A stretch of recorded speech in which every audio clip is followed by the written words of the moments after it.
1041.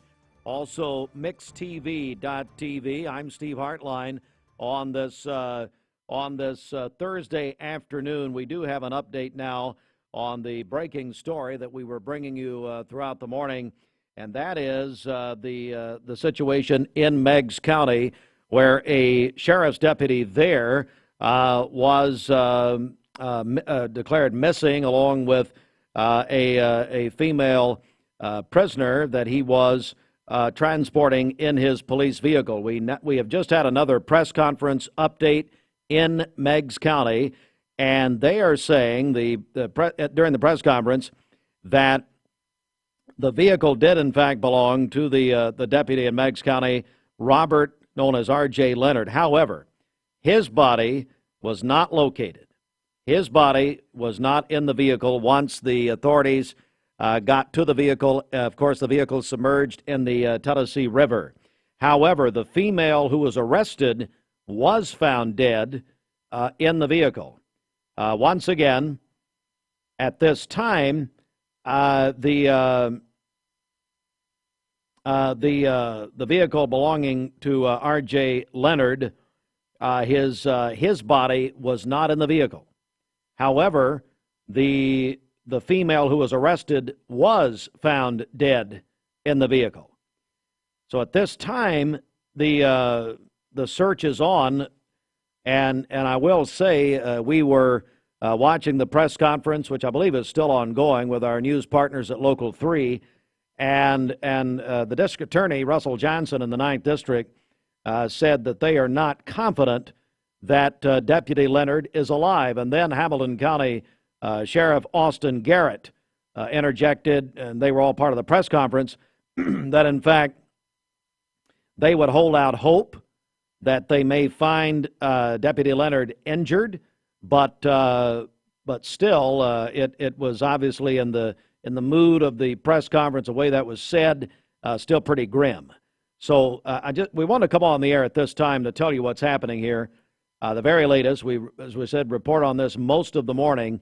And again, once officials, law enforcement, of course, the dive team was brought in from Hamilton County there in the Tennessee River at the Blythe Ferry Road entrance to the old ferry there. A lot of the boats go in there in Meigs County in the river. At any rate, once they got there, they did find the vehicle, the police vehicle, belonging to Robert R.J. Leonard. That's the deputy. He's been on the force for 2 months. He's from New York originally, has a wife and 5 children, 4 of them, we understand, in Meigs County, 1 still in New York. I believe also in the press conference, I believe it was maybe the police chief Malone or one of them, in fact, that said, in fact, that they're trying to get his mother here from New York. At any rate, the vehicle belonged to Leonard, Deputy Leonard, but his body has not been located. So that is the update on the press conference. There had been some, you know what, and a lot of times in breaking news, a lot of the old rule is a lot of the first things you hear is wrong. Now here at Mix 1041 and mixtv.tv, we've spent since 1957, going back to the founders of the station, including Tom Rowland, to defeat that theory. We really try to button things up before we bring them to you. I will say that there is some information that this was Deputy Leonard's first arrest. That is now turning out to not be the case. This was actually, I'm told, not his first arrest. So I do want to correct that. The female who was arrested, that he arrested, was found dead in the vehicle. However, at this hour, Deputy Leonard is still not accounted for. That's what was said by law enforcement, including Sheriff Garrett from Hamilton County, who brought the dive team into the river there in Meigs County. I will say Police Chief Brian Malone, Meigs County Police Chief Brian Malone, very emotional, talked about Deputy Leonard being a part of the family there in Meigs County, described his county, Meigs County, as a small rural county where they're not used to these things happening in Meigs County. and he became very emotional during the press conference. And so it's a very hard story, and there's a lot of questions. There's a lot of questions this afternoon. This all started, if you don't know, if you're just hearing about this, this all started last night about 10 o'clock when it was reported that a Meigs County deputy was missing. And then the details started to come in through the night, and then early this morning that the deputy had a female arrestee in his vehicle, and there's still speculation on how he got this call, how the deputy got the call. He was called, he was at home, went on the call, and really at that point, folks, there's not a lot of factual information. That is all still being investigated, but I'm sure that they did the press conference in Meigs County to bring us all up to date that the female who was arrested was found dead in the police vehicle in the Tennessee River, and that Deputy Leonard was not in the vehicle. So that is our report. That's breaking news. We're going to continue to follow this. I know Emily Beatty will continue to follow this. We'll all continue to follow this here, bring you it. As we've always said, when news breaks out, we'll break in. And so when we know more, we'll bring it to you right here. You are listening to Mix 1041. Also, you are watching us right now on MixTV.tv. This has been a special report. I'm Steve Hartline reporting.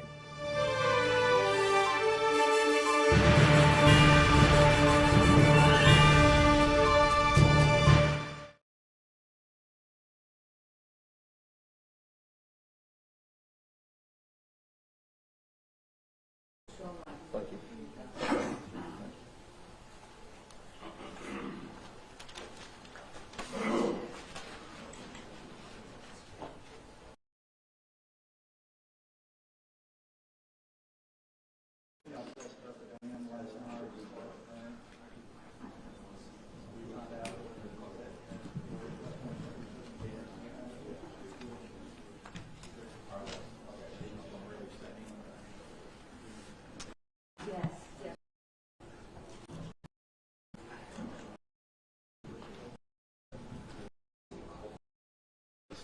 Obviously, we're here in Meigs County today. Russell, R-U-S-S-E-L-L, Johnson, J-O-H-N-S-O-N.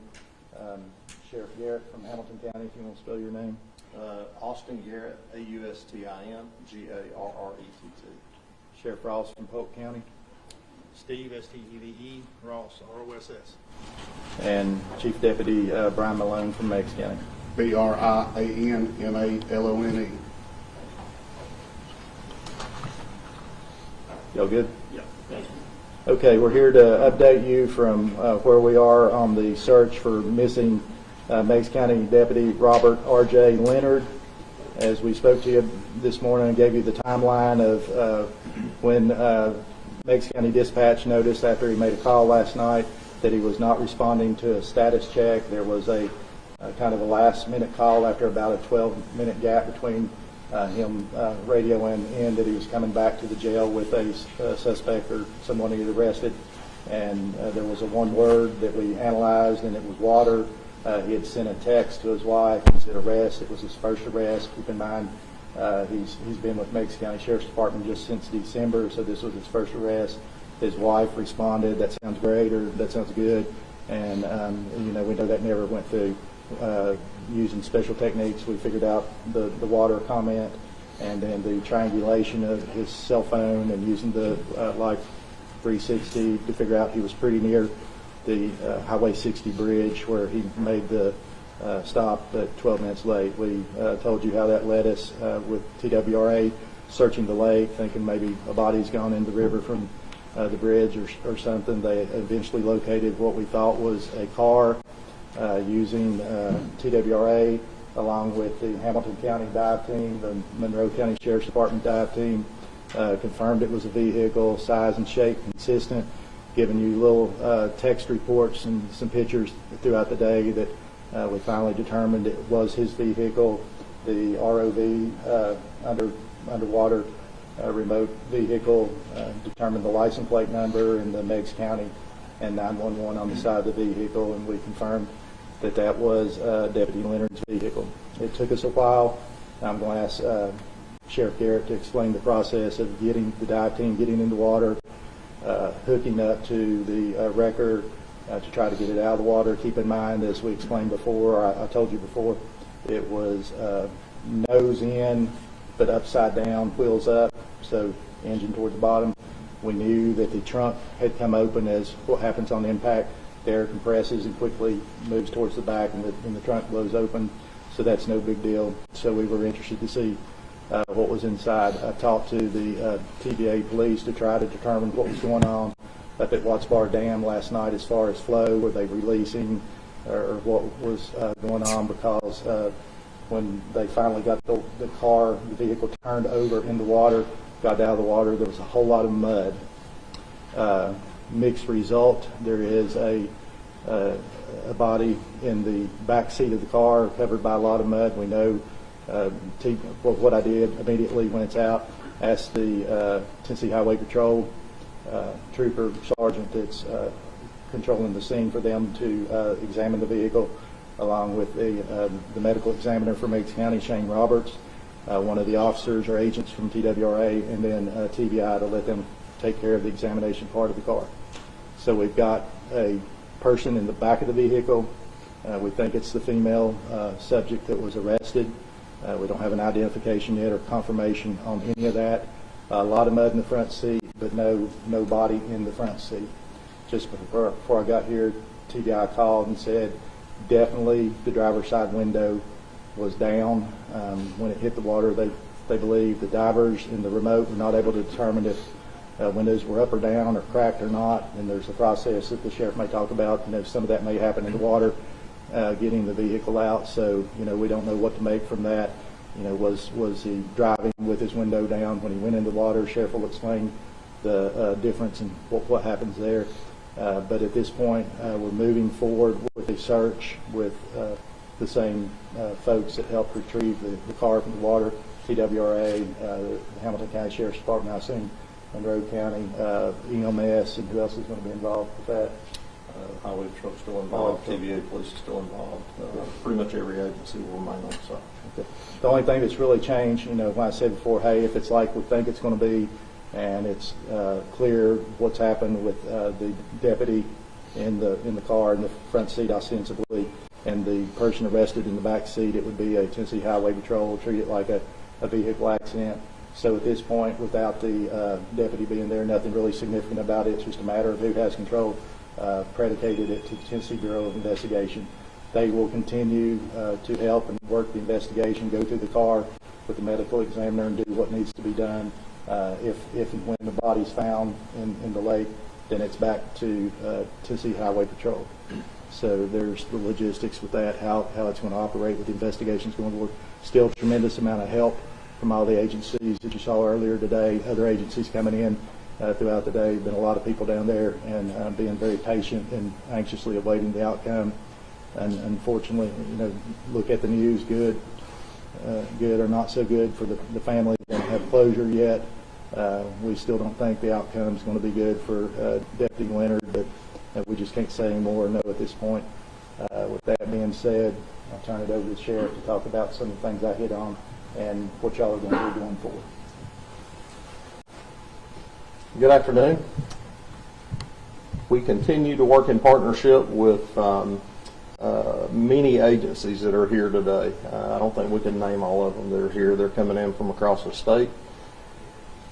Our prayers and condolences remain with the families of both parties, the deputy and the female arrestee who was in the car, as well as the Meigs County Sheriff's Office. I said earlier today, there's a lot of hurt going on. We accomplished the first part of what we set out to do, which was to locate and recover the vehicle. As the district attorney stated, one body has been recovered, the other is outstanding. Right now we're in a planning stage with all the other resources that are here on site and what we may need from across the state if we deem it necessary. So together we're developing a plan on what we're going to do for the rest of the day to try to locate and recover the deputy's body. A lot of different things come into play. As we said, we confirmed that the window was down on the car. Could have been driving with the window down. Could have got the window down when he first went in the car in the water. We don't know that. Those are all theories. I can tell you this: with the window down, the car is going to sink faster. So we will be consulting with emergency management, Tennessee Highway Patrol, TWRA, all of our other law enforcement partners and emergency services to develop the best plan going forward so we can attempt to locate this deputy and recover him for some type of closure for the family and the men and women of the Sheriff's Office. If you have any questions for me, I'd be glad to take those now, or I can answer them later. Why don't we let Chief Deputy Malone speak real quick? If I didn't say it earlier, Sheriff Jackie Melton had to go to a funeral that he had already pushed back leaving for, so he was unable to be with us. But Chief Malone, we've been in contact with the family. I know I personally talked to the mother in New York, and she's trying to find a way down here. And we've got people out there talking to the family as well to let them know where we are. But whatever else you want to talk about, and then Sheriff, if you want to say anything, and then we'll be back to the questions. First and foremost, again, thank you for all the agencies that are here, and please keep the deputy and the other victim there as team in your thoughts and prayers. It's a hard time for us here. Forgive me. Something we don't ever deal with here in Meigs County. We're a small rural county.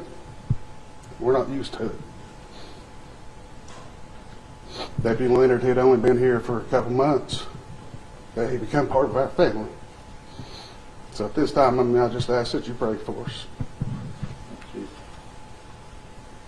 Sheriff, you want to go ahead and answer? Yeah, so I'll take questions if you have any. Have you reached out to, have you identified the female arrestee that was in the backseat of the car? I'll let the district attorney answer that question.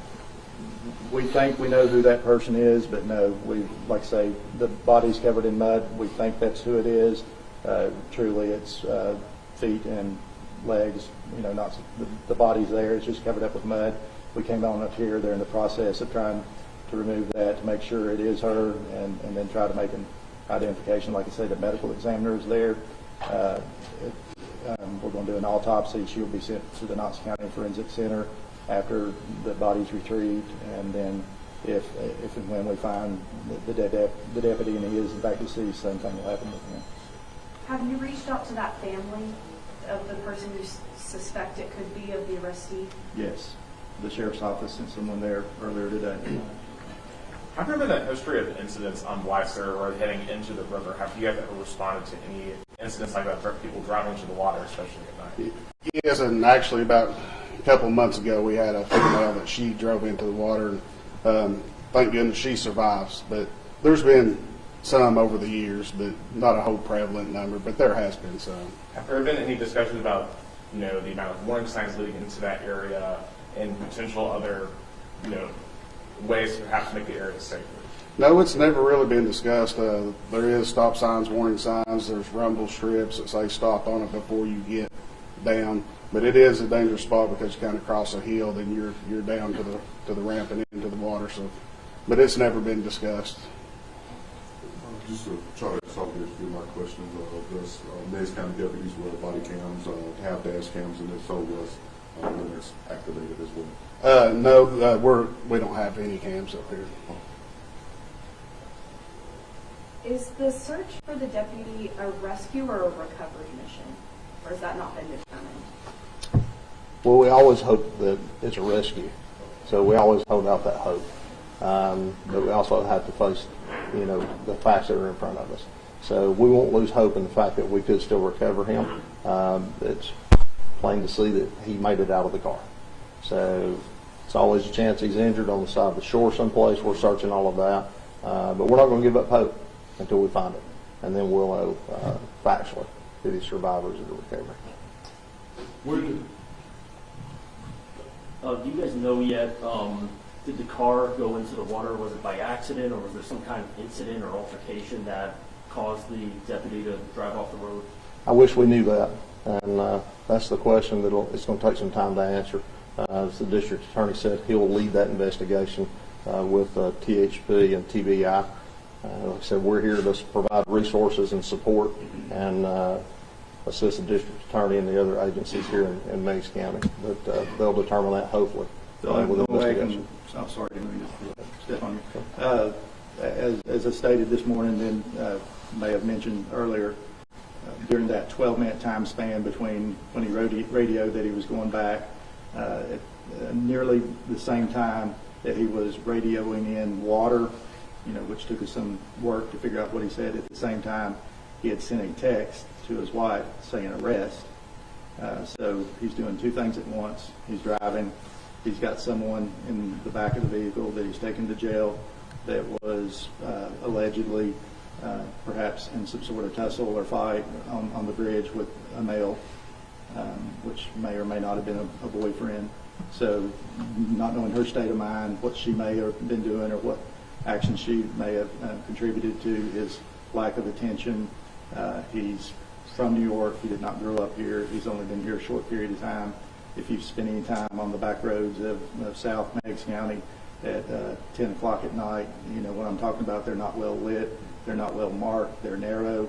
If you've been out that road, I know in the day it's pretty apparent that there's a right-hand turn. If you're doing it at night, right when you hit that curve, that right hand that he should have taken goes off the side of the road. So if he wasn't paying attention because he was distracted by the person in the back or about trying to hit the radio or sending a text at the same time, you can imagine he would go down that road. And if you saw on the way, I only see, and I've only been out up and down today, the one warning sign and the one set of rumble strips. There may be more that I'm not even seeing driving. So if he's not paying attention, and then Chief's right, you hit that water pretty quick. If y'all made it down there, you can see how it drops off in the dark of night. So we're operating under the theory that it was an accident. He missed his turn. He wasn't familiar, and he was doing other things that may have caused him to go into water. There's skid marks and some scratch marks too. So there's some indication that he was on the brakes, at least trying to stop. He didn't just say water on the radio. He kind of screams it out or something. It sounds like. So he was in some distress when he said it. So it sounds like just an unfortunate accident, but that's what we're going to try to get to the bottom of. I'm sorry, go ahead, Sheriff. No, I'm good. Where did he attend academy? Where the academy did he attend? And Cleveland also State. Cleveland State. And as well, for a first arrest, asking why was he alone? Actually, I meant to clarify that with the general before this. It wasn't his first arrest. He's actually, yeah. And I meant to clarify it wasn't his first arrest. And he had already completed our FDO program, and he was allowed. He was certified. So at that point, we felt comfortable with him being out in a patrol car, by himself. Good deal. And I would add, Meigs County does not have the resources and the manpower. It's a narrow county, but it's a very long, up and down the river. So it's essentially one person on the south side and one on the north side at night. So it's impossible to have backup in any quick amount of time. And like I say, the radio, especially down here, your cell phone service and radio service is very poor and spotty in places. And to add on to that, my last question is, was there any additional radio issues before that understanding of him saying water before the incident happened? There was like 12 minutes, 10, 15 going back to the jail, and then the next thing, 12 minutes later, there's that. Am I correct on that? Yes. I'm sorry about it being his first arrest. That's what I've told a couple times. Since you guys do live in such a rural county and there is spotty cell service, do you do any training with your officers about how to handle these types of situations where you may be driving in the dark, not know where you're going, not have GPS service, those types of things? We don't do any additional specific training for anything like that. I mean, like I said with him, he just graduated the academy, 12 weeks of the academy. So 2 months, and then this year he'd have to do his 40 hours in service, which there's always the option to do more in service. But we don't have any specific training how to handle a situation like that because, that's something we've, anybody that's been in law enforcement in Meigs County has known for a long time. Radio service has been a problem. Cell phone service has been a problem. In the past, dispatchers called residences where we've been on calls to get a status on us. It's something we've kind of dealt with for a long time. And I have personally experienced it. I live in Loudon. They'll call me at night, hey, we have an overdose, a potential suicide, what could be a homicide, and they're having to go out to the main road to call me and said, I'm out here, but next 15 minutes I'm going to be out of service. It's always hit or miss to try to kind of figure out where you're going and what's going on. And, cell phone service is cell phone service. As far as the radios, they're kind of the same. Yeah. And resources in Meigs County from a financial standpoint are limited. That's why they're limited on trying to be able to get enough officers, pay them enough to come to Meigs County and to keep them when they do get here. And was he already on duty, or was he called into work? Him coming from home, picking up the call. No, he had been on duty since 6 o'clock last night. He had stopped at his house to grab a bite to eat, from my understanding, which is typical for us here. We live in county. If we're working that end of the county, we'll stop in and, see our kids or whatever and grab a bite to eat, if we're not running a call at that point. But he was there when the call came out, and he left straight from there at that point. How many deputies are in the Meigs County Sheriff's Office? Well, to be honest, we have 21 openings, including detectives and SROs and the sheriff and me. Right now, we have been short-staffed 3 spots for probably 7 months. So we've been extremely short-staffed for a long time now. It's just like we can't ever get fully staffed. Nice question. Just as a final question, since you've been speaking with the family, how are you, the force, and the family doing? About as bad as it can be expected, to be honest with you. Do you have any photos that you would like to share with us, or? I don't at this time. I don't. Thank you. Thank you. Yeah, so everyone here is available if you want to talk to someone individual. Thank you so much. Thank you.